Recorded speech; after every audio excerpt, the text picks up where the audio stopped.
So intellectual property, it's essentially your intangible assets, the things that you can't see, that you can't touch in your business. That's what we call intellectual property, or I'll probably say it as IP. Dan mentioned it as IP.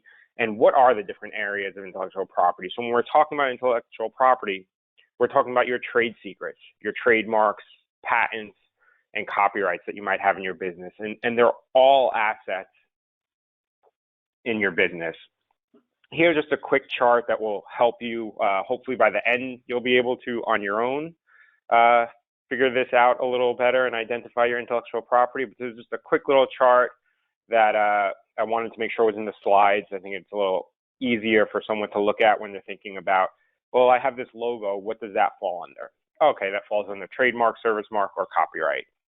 But we're going to go into each of these and give you a little bit of a better understanding of what each different vehicle of intellectual property entails, and whether or not you might have that in your business.